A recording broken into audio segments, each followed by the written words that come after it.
आज आप लोग को हिस्ट्री में ही 7 चैप्टर करा रहे हैं, ये भी नहीं कराया था, ये बाकी रह गया था। Tribes, nomads and settled communities. ठीक है, ट्राइब मतलब कि जो कबीले वाले लोग होते थे, नोमैड्स मतलब बंजारे जो एक जगह से दूसरी जगह घूम घूम के अपना पेट पालते थे, रोजगार लेते थे, और सेटल्ड कम्युनिटीज मतलब जो एक ही जगह बस गए और खेती बाड़ी करके अपना काम चलाने लगे। ठीक है, देखिए, beyond big cities tribal societies, बड़े बड़े शहरों की तरह ही, ठीक है, बड़े बड़े शहरों की तरह ही ट्राइबल सोसाइटी होती थी, आदिवासी समाज भी होता था जो जंगलों में रहते थे। वो देखो क्या होता था उनमें। There were, however, other kind of societies as well. Many societies in the subcontinent did not follow the social rule and ritual prescribed by the Brahmins. Hindu धर्म में मैंने कल आपको बताया था कि ब्राह्मण धर्म जो है, या ब्राह्मण लोगों ने जो कानून बनाया, वो कानून क्या था? मनुस्मृति में था। महर्षि मनु ने एक किताब लिखी थी, मनुस्मृति। उसमें हमारे हिंदू समाज में कौन लोग कैसे कैसे व्यवहार करेंगे, इसी के बारे में सारी बात।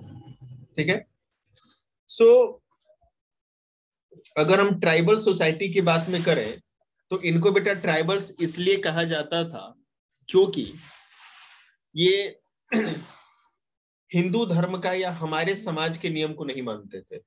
शादी विवाह करने का जो हम लोग का तरीका है, हम लोग के समाज के नियम है, वो इसको नहीं मानते थे। पूजा पाठ भी इनका अलग तरह से होता था, सारे रीति रिवाज, नृत्य, संगीत, ये सब भी अलग अलग होता था। ठीक है, nor were they divided into numerous unequal classes. Such societies are often called tribes. और इनके अंदर जैसे हमारे हिंदू समाज में देखते हैं ना, कोई बड़ी जाति के, छोटी जाति के, बहुत अलग अलग जातियों के होते हैं, या कोई हिंदू होता है, कोई मुसलमान होता है, कोई सिख ईसाई, इस तरह होता है। लेकिन ट्राइबल्स में ऐसा कुछ नहीं था। ठीक है ना। एक ट्राइब के लोग, एक कबीले के लोग होते थे, फिर दूसरा दूसरे कबीले से होता था, इस तरह से होता था।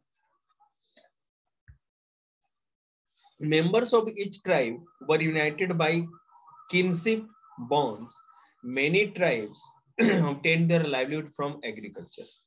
ये जितने भी ट्राइब्स होते थे, किनशिप मतलब क्या है ना, वो जो उनका वंश परंपरा होती थी, उसके द्वारा एक कबीले के लोग सरदार के अंदर होते थे। एक कबीला होता था आदिवासियों का, ट्राइबल का, उनका एक सरदार होता था, और उसी वो जो कहता था सब लोग उसकी बात को मानते थे। वही वहां का राजा होता था, वही कानून बनाता था, और वही सारे फैसले करता था। बहुत सारे जो ट्राइब्स थे या कबीले थे, वो खेती बाड़ी करके अपना पेट पालते थे। ठीक है, अदर्स वर हंटर गैदरर और हर्डर्स, और कुछ जो खेती बाड़ी नहीं करते थे, एग्रीकल्चर नहीं करते थे, वो या तो शिकार करते थे या जंगलों से चीजों को इकट्ठा करके लाते थे, उससे पेट पालते थे, और नहीं तो जानवरों को चराते थे, जानवर पालते थे। Most often they combine these activities to make full use of the natural resources of the area in which they live. ये जिस भी जगह पे रहते थे, वहां के प्रकृति से या नेचर से सारी चीजें प्राप्त करते थे, और उसी से अपना जीवन चलाते थे, पेट पालते थे।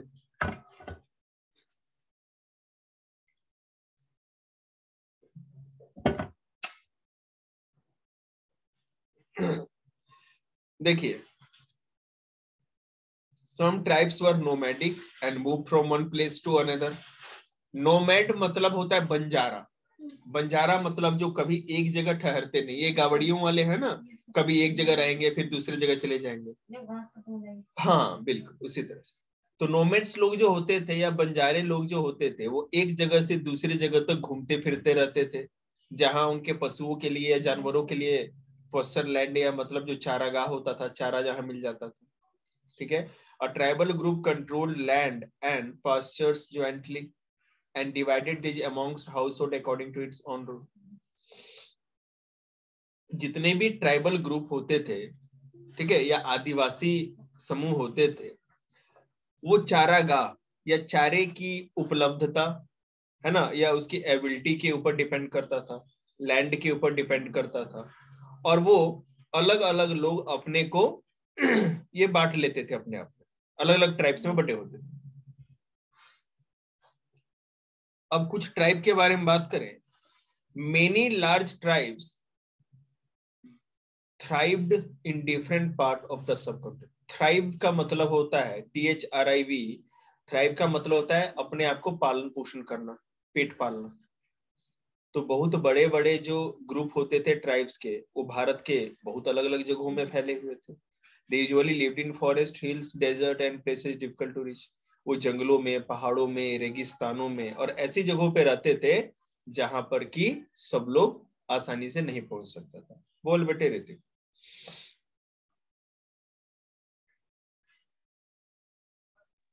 कुछ नहीं सर, गलती से हो जाता है। Sometimes they clashed with the more powerful caste-based society. अब ये जंगल पहाड़ों में रहते थे, लेकिन जंगल पहाड़ जहां खत्म होते थे वहां जो शक्तिशाली जो राजा था या जो भी सामंत सरदार थे वो भी थे। तो कभी कभी इनका, इन आदिवासियों का बाहर के लोगों से भी आमना सामना हो जाता था। In various ways, the tribes retained their freedom and preserved their separate culture. और इस तरह से जो ट्राइब्स लोग थे हमारे समाज से अलग थे ना, हमारे समाज में रहते ही नहीं थे। अभी यहाँ कोई आदिवासी नहीं दिखेगा, वो जंगलों में पहाड़ों में मिलता है। तो इस तरह से वो लोग अपना कल्चर बचा के रखते हैं। अभी मैं आपको बताता हूँ, अभी 25 दिसंबर आता है, सब लोग कहते हैं क्रिसमस पार्टी करेंगे, क्रिसमस पार्टी करेंगे। अरे कौन सी क्रिसमस पार्टी? हम लोग को तो पता ही नहीं था बचपन में क्रिसमस क्या होता है। एक पर्व होता है ईसाइयों का, कोई मनाता थोड़ी था। लेकिन अब क्या है, इतना धारावाहिक, टीवी, सीरियल, नाटक, कूड़े कबाड़ी में देख लिया है कि सब लोगों को क्रिसमस मनानी है। तो ये कल्चर हो गया ना। तो इसलिए हुआ क्योंकि हम लोग ये देखते हैं, सब चीज हम लोग के आसपास होती है, हम लोग उसी समाज में रहते हैं। लेकिन ये जितने आदिवासी लोग थे पता ही नहीं था, वो तो समाज में थे ही नहीं हम लोग के। But the caste-based and tribal societies also depend on each other for their diverse need. This relationship of conflict and dependence gradually caused both societies to change. अब अगर मान लो जंगल से कोई चीज हमें चाहिए, जो जंगल में ही मिल सकता है, पहाड़ों पे ही मिल सकता है, रेगिस्तानों में ही मिल सकता है, तो हम लोगों को उनसे चीजें चाहिए तो आदिवासी हमको देते थे। और आदिवासियों को भी लोहे के टूल चाहिए होते थे, औजार हथियार चाहिए होता था, अनाज चाहिए होता था, तो वो जंगलों में तो होता नहीं था, वो किसानों से लेते थे। तो इस तरह से दोनों लोगों के बीच में, दोनों सोसाइटीज के बीच में बार्टर सिस्टम स्टार्ट हुआ, लेने देने का सिस्टम। बिल्कुल, कि वो अपनी चीजें देते थे, उसके बदले में हम लोग अपनी चीजें, दोनों की जरूरत पूरी होती थी। We were tribal people. Who were tribal people? कौन आखिर ये ट्राइबल लोग थे कौन? ये आदिवासी लोग थे कौन? देखते हैं।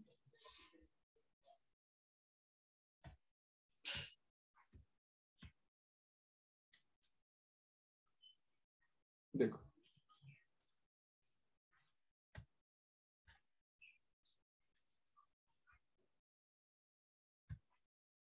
सर आपकी आवाज नहीं आ रही। आएगी बेटा, बोलेंगे तब तो। Contemporary historian and travelers give very scanty information about tribes. जो लोग भी उस जमाने में इतिहास लिखते थे या इतिहास के बारे में बताते थे, उन लोगों ने ट्राइबल्स को, लोगों के बारे में या आदिवासियों के बारे में कुछ भी नहीं बताया। हमें कुछ भी नहीं पता। A few exception apart, tribal people did not keep written records.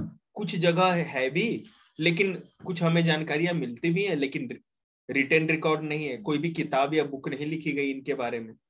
But they preserved rich custom and oral tradition. These were passed down to reach new generation. Present day historians have started using such oral tradition to write travel histories. आदिवासी लोग इतने पढ़े लिखे नहीं थे कि अपनी सभ्यता, संस्कृति या कल्चर के बारे में कुछ लिख सके। लेकिन ये बात था कि जो दादा था वो अपने बेटे को, बेटा फिर अपने बेटे को, पोते को, इस तरह से वो अपना जो भी रीति रिवाज था वो देता जाता था। हमारे दादाजी क्या करते थे, पापा को पता है किस तरह से पर्व त्योहार रीति रिवाज होते थे। पापा जो करते हैं हम लोगों ने देखा है, फिर हम लोग के आगे बालक होंगे, हम लोग उनको बताएंगे। तो ये कोई लिखने की तो जरूरत नहीं है। तो हम लोग ट्राइबल्स लोगों ने इस चीज को ओरली बताया, उनको पता था, वो ऐसे आपको बता सकते थे। तो आज के जितने भी हिस्टोरियन हुए, उन्होंने ट्राइबल्स लोगों के बारे में जितना भी इतिहास या हिस्ट्री लिखी है, वो ट्राइबल्स लोगों से सुन करके, उनसे पूछ करके, है ना, मुंह जवानी या जो ओरल होता है उस तरह से पूछ करके हम लोगों ने लिखा। Tribals people were found in almost every region of the subcontinent. Bharat का कोई भी ऐसा इलाका नहीं, ठीक है, जहां पर ये ट्राइबल्स लोग नहीं देखने को मिलते। हर जगह कहीं ना कहीं थोड़े बहुत हैं। The area and influence of the tribe varied at different point of time, ठीक है। जगह के एक जगह से दूसरे जगह पे ट्राइब्स कोई कम है, कहीं ज्यादा है, समय के हिसाब से किसी समय ज्यादा थे, किसी समय कम थे। Some powerful tribes control large territories. कुछ शक्तिशाली जो समूह था उसने बड़े बड़े इलाके पे अधिकार कर रखा था, ठीक है। The area in Punjab, the Khokhar tribe was very influential during the 13th and 14th century. Later, the Khakrar became more important. Their chief Kamal Khan Khakkar was made a noble mansabdar by Emperor Akbar. In Multan and Sindh, the Langhas and Arghuns dominated extensive regions before they were subdued by the Mughals. The Balochis were another large and powerful. हम पाकिस्तान की अगर बात करें तो आप लोग को मैंने एक स्टोरी बताई थी कुतुब मोहम्मद गौरी के बारे में। मोहम्मद गौरी ने 1192 में तराइन की दूसरी लड़ाई में 1192 में 1192 में पृथ्वीराज चौहान को हरा दिया और भारत का राजा बनने लगा। लेकिन हुआ क्या कि जहां से वो आया था, काबुल से, अफगानिस्तान से, वहां पर विद्रोह हो गया। सेना ने वहां पर क्या कहते हैं आपस में लड़ाई कर ली। तो ये देखने के लिए वहां पर सब चीज को शांत करने के लिए जा रहा था। तो पाकिस्तान में एक साल्ट रेंज है, नमक का पहाड़, वहीं पे खोखर नाम की जनजाति, जिसका नाम मैंने बताया, आदिवासी थी। इसने मोहम्मद गौरी पे अटैक करके इसको मार दिया। बताओ, इतना बड़ा सुल्तान, इतना ताकतवर, उसको मार दिया, है ना। आदिवासियों में खोखर जाति थी। तो इस तरह पाकिस्तान में बहुत सारी जाति जनजातियां हुई, ठीक है ना। और जिसने की, और ऐसे इंडिया में भी हुई। आगे देखो, मैं ही मैप पे दिखाऊं, अब तो नहीं देख पाओगे, तुम फोन में देख लो। एक मिनट, ये वाला मैप देखो। यहाँ पे देखो बेटा, ये भारत का मैप है, भारत पाकिस्तान का, और इसमें कौन कौन सी ट्राइब्स कहाँ कहाँ हैं। देखिए, ये बलूचिस्तान जो है पाकिस्तान का, वहां बलोचीज है, दिख रहा होगा आप लोगों को। उसके बाद अरघन्स समाज, है ना, लंघास, जंजुआज, जंजुआज इसको कहते हैं, है ना। हाँ, क्या है, खोखर, बिल्कुल। अरे खोखराज और घकराज, ये सारी हैं। बलूची तो मैंने बता दिया। उसके बाद बेटा कोली, गुजरात में देखो कोली है, जाटवाज है और भील है, दिख रहा है ना। उसके बाद यहीं पे नीचे आ जाएंगे तो और भी आपको भील मिल जाएगा, कोलीज मिल जाएगा, कतकारीज है ना, ठीक है, वेराज है ना, कोपागाज, कोरा है ना, कोरागाज, ठीक है, कोयाज, खोंड, बैगा, गोंड, देखिए ये गोंड है गोंडवाना में, चेरोज, डेरोज, मुंडाज, ठीक है, कोच, खासी, खाखरियाज, अहोम्स, नागाज, ये सारे के सारी जनजातियां हैं भारत में, ठीक है, याद रखिएगा। और नीचे आ जाइए, बडागाज है ना, वेताराज और मारवाड़। सर एक बार और दिखाना। ये सारा ना बेटा आपको एनसीईआरटी की बुक में मिल जाएगा, मैंने हाईलाइट कर दिया है। ये नेम्स आप देख लीजिए, ये पाकिस्तान से लगे हुए बॉर्डर पे या पाकिस्तान में है। ये पूरा का पूरा आपको गुजरात और महाराष्ट्र में मिलेगा। ये आपको मध्य प्रदेश और छत्तीसगढ़ में, ये आपको बिहार और झारखंड में मिलेगा। ये नॉर्थ ईस्ट में ये सारी जनजातियां मिलेंगी, और ये दक्षिण भारत में मिलेगा। देखिए हुआ क्या कि अब ये जितनी ये जो मैंने नाम लिए ना बड़ी जनजातियां हैं, बड़े ट्राइब्स हैं, छोटे मोटे मत समझना, बहुत बड़े बड़े, एक बहुत बड़े राज्य में, बहुत बड़े इलाके में, कोई 2 4 5 राज्यों में भी है, इस तरह से। They were divided into many smaller clans under different chiefs. अब ये छोटे छोटे कबीलों में भी बटे हुए थे और जिनके अलग अलग चीफ होते थे, हेड होते थे, सरदार होते थे। In the western Himalaya lived the Sepia tribe, Gadis, है ना? The distant northeastern part of subcontinent too was entirely dominated by tribes, the Naga, Ahom, and many other. तो खाना बदोश नोमैड्स को कहते थे, जो घूम घूम के अपना करते थे। In many areas of present day Bihar and Jharkhand, Chero देख रहे हैं ना,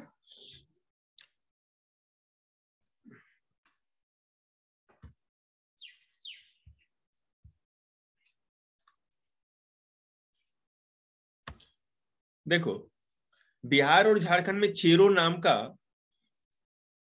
एक आदिवासी ग्रुप रहता था या ट्राइबल ग्रुप रहता था, emerged by the 12th century. ठीक है, ये 12वीं सेंचुरी में, 12वीं शताब्दी में ये इसका इमरजेंस हुआ। राजा मान सिंह अकबर के जो मेन जनरल थे या कमांडर थे सेना के, इन्होंने attacked and defeated the Cheros इन 1591। 1591 में राजा टोडरमल जो कि अकबर के सेनापति थे, उन्होंने चेरोज पे अटैक किया और उनको हरा करके इन पे अधिकार कर लिया। ठीक है, औरंगजेब की अगर हम लोग बात करें, जब औरंगजेब का शासन आया, under Aurangzeb Mughal force captured many Cheros forestries and subjected the tribe. The Mundas and Santals were among of the other important tribe that lived in this region and also in Odisha and Bengal. Chero पे मुगलों ने बहुत बार attack किया, उसके साथ साथ इन इलाकों में संथाल और मुंडाज भी रहते थे। ठीक है, महाराष्ट्र की बात करते हैं। इन द महाराष्ट्र हाईलैंड्स, ठीक है, ये देखिए, the Maharashtra highlands and Karnataka were home of Kolis, Berards, and numerous other. Kolis also lived in many areas of Gujarat. Further south, there were large tribal population of Koragas, Vetrars, Marwars, and many others. तो महाराष्ट्र और कर्नाटका में main Koli और barrage नाम की जनजातियां रहती थी। The large tribe of Bhil was spread across western and central India. By the late 16th century, हाँ, देखो भील जो है वो भारत की सबसे बड़ी जनजाति मानी जाती है। भारत में सबसे अधिक अगर किसी आदिवासी ट्राइबल ग्रुप की जनसंख्या है जो सबसे अधिक है तो भील ही है, जो कि वेस्टर्न और सेंट्रल इंडिया मतलब पश्चिम भारत में गुजरात और महाराष्ट्र के इलाकों में, और सेंट्रल इंडिया मतलब कि बेटे आपको मध्य प्रदेश, छत्तीसगढ़, उड़ीसा, इन सबों में भी ये पाए जाते हैं, आंध्र प्रदेश तक। How nomads and mobile people lived, आखिर ये रहते कैसे थे, कैसे जीवन बिताते थे? देखो अगर नोमैड की बात करें तो वो अपने फैमिली के साथ एक जगह से दूसरे जगह मूव करते रहते थे, बंजारों का जीवन बिताते थे जहां पर भी। और वो अपने अगर कोई जानवर पालने वाला होता था तो घी, मक्खन, दूध, दही ये बेचता था। जो जानवरों को जैसे ऊंट या भेड़ पालते थे, बकरियों को पालते थे, वो उसके ऊल या ऊन निकाल के बेचते थे। ठीक है, और इसके बदले में वो किसानों से अनाज लेते थे, कपड़े लेते थे और बर्तन लेते थे। समझ में आ रहा है? ये तो मैंने पहले भी समझा दिया था आप लोगों को।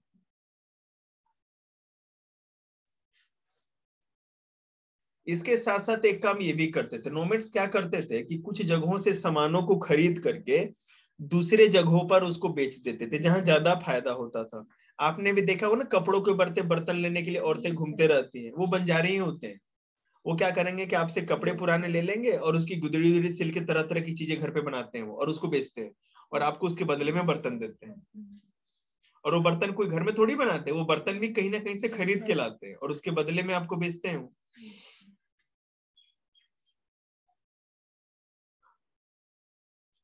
देखिए बंजारा सबसे बड़ा नोमेड्स होता था। बंजारा नाम का एक नोमेड होता था, ठीक है, याद रखिएगा। ये देखो,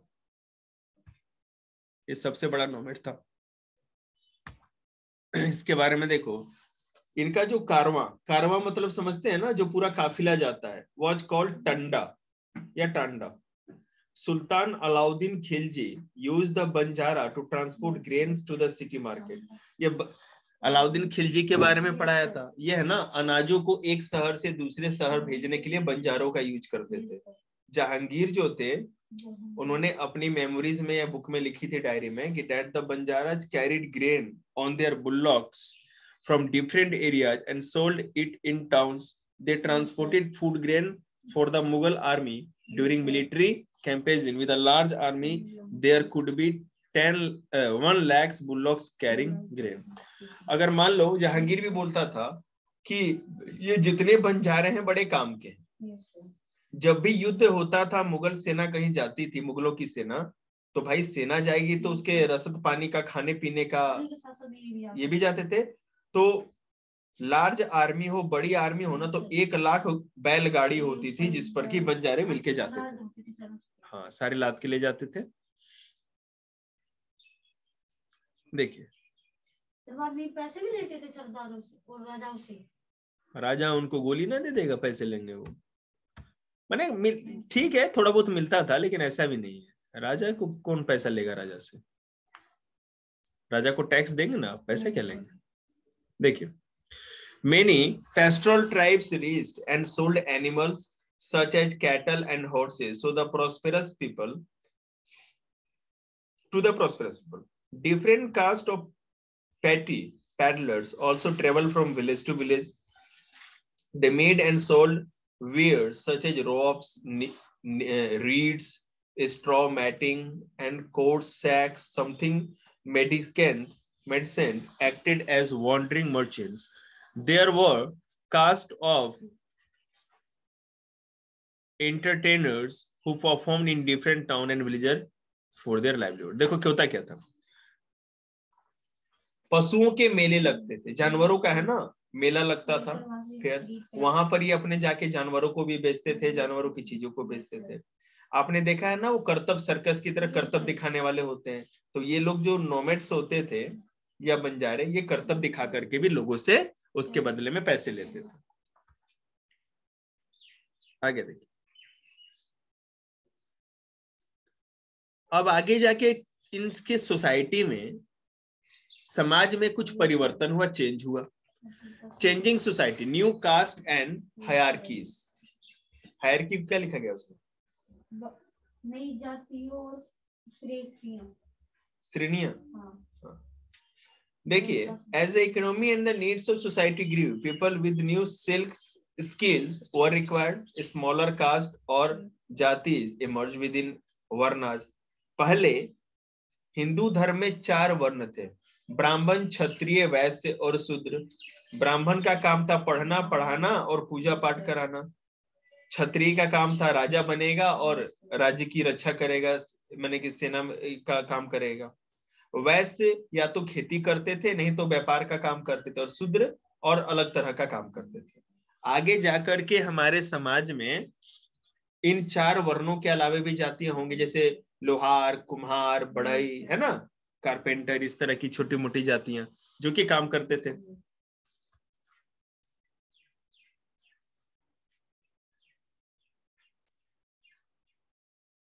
देखो,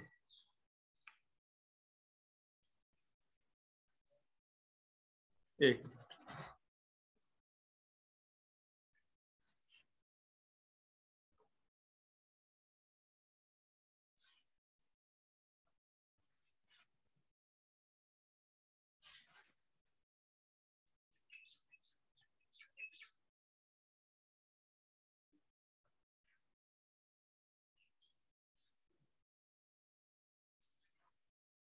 अब देखो, among the Kshatriyas, new Rajput clan became powerful by the 11th and 12th century.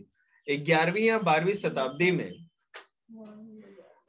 और तरह अलग अलग राजपूत जातियों का विकास हुआ, जिसमें कि हून, देखो मैं यहां बता रहा हूं, हून, चंडेल, चालुक्य और अदर थे दूसरे सारे।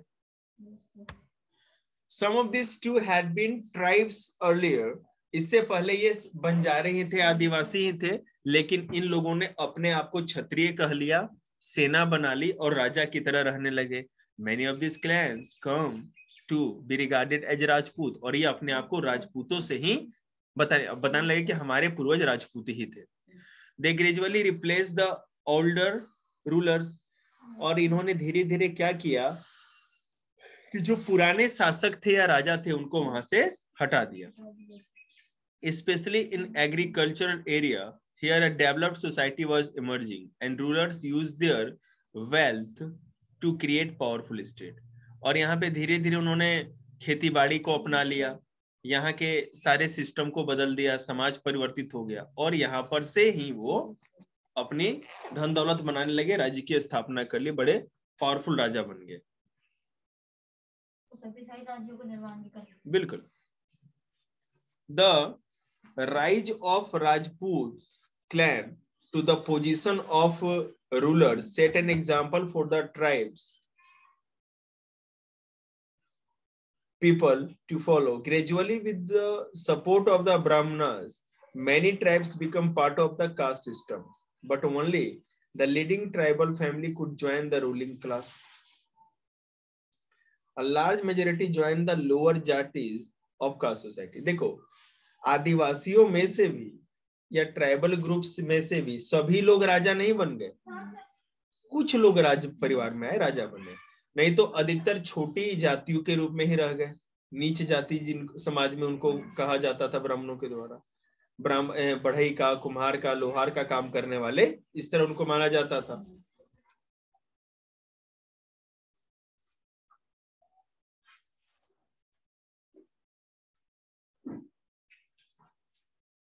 अब देखो, पाकिस्तान वाले इलाके में, पंजाब, सिंध और नॉर्थ वेस्ट फ्रंटियर जो पाकिस्तान का हम लोग का इलाका है, वहां पर जितने भी आदिवासी लोग थे उन्होंने धीरे धीरे किस धर्म को अपना लिया? इस्लाम धर्म को अपना लिया, क्योंकि उधर मुस्लिम ही ज्यादा थे। ठीक है। गोंड के बारे में देखिए, a closer look. The Gonds live in a vast forested region called Gondwana, or country inhabited by Gonds. They practice shifting cultivation. Bharat में जो गोंड जनजाति थी, ठीक है, वो दक्षिण भारत में रहती थी, साउथ इंडिया में। शिफ्टिंग कल्टीवेशन या झूम खेती करते थे, स्थानांतरीय कृषि करते थे। मैंने आपको झूम खेती के बारे में बताया ना, स्लैश एंड बर्न फार्मिंग, एक जगह जला करके जंगल साफ करके खेती करते थे, फिर 1-2 साल के बाद उसको छोड़ के दूसरी जगह चले जाते। The large Gond tribe was further divided in many small clans.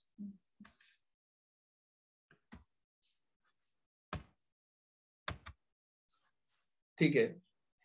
A few large Gond kingdom were beginning to dominate the smaller Gond chiefs. The Akbarnama, a history of Akbar region, mentioned the Gond kingdom of Gadkatanga that had 70,000 villages. देखो, गढ़कटंगा नाम का एक राज्य था जो अकबर के समय था, ठीक है ना। अकबर के समय गढ़कटंगा नाम का राज्य था और यहाँ पर 70,000 गांव थे अकबर के समय, और ये बड़ा ही इंपॉर्टेंट था। यहाँ पर अकबर कभी भी अधिकार नहीं कर पाया। The administrative system of this kingdom was becoming centralized. The kingdom was divided into Gards. Each Gard was controlled by a particular Gond clan. यहाँ पे जो 70,000 गांव थे, वो 70,000 गांव को गढ़ कहा जाता था, और हर गढ़ का एक हेड होता था जिसको कि गोंड क्लैन या कोई भी गोंड सरदार होता था। This was further divided into units of 84 villages called 84, और ये जितने भी गढ़ थे ये 84 विलेजेस में डिवाइड थे, हर एक जो भी क्या कहते हैं गढ़ था। The 84 was subdivided into boroughs which were made up of 12 villages each. पहले तो 70,000 गांव थे, उसमें से जो सबसे बड़ा जो इलाका जमीन का टुकड़ा होता था उसको गढ़ कहते थे। गढ़ का हेड कोई गोंड सरदार होता था। गढ़ 84 गांवों में बटा होता था और हर एक गांव, और ये 84 गांव जो विलेजेस होते थे ये बरहोत कहा जाता था। बरहोत भी एक डिवीजन था, सब डिवीजन, जो कि 12-12 गांवों का ग्रुप होता था। The emergence of large state changed the nature of Gond society. जब बड़े बड़े राज्यों की स्थापना हुई तो गोंड लोगों का जो स्वभाव था उसको चेंज किया। There basically equal society gradually got divided into unequal social classes. Brahmanas received land grant from the Gond Rajas and become more influential. Gond राजा जो थे क्षत्रियों की तरह ही, राजपूतों की तरह ही, उन्होंने क्या किया, ब्राह्मणों को जमीन दान में देना स्टार्ट कर दिया। अब इससे ब्राह्मण लोग भी खुश हुए और उन लोगों ने भी कह दिया कि हाँ भाई तुम क्षत्रिय हो, राजा हो, उनको सपोर्ट करने लगे। ठीक है। The Gond chiefs, सुमित ये अपना इरेज कर। The Gond chiefs now wish to be recognized as Rajputs, so Aman Das, the Gond Raja of Gadkatanga, assumed the title of Sangram Shah. अमन दास जो गढ़कटंगा का राजा था, उसने अपना नाम एक राजपूत की तरह अपने आप को पहचान दी और अमन दास अपना नाम कहा। ठीक है।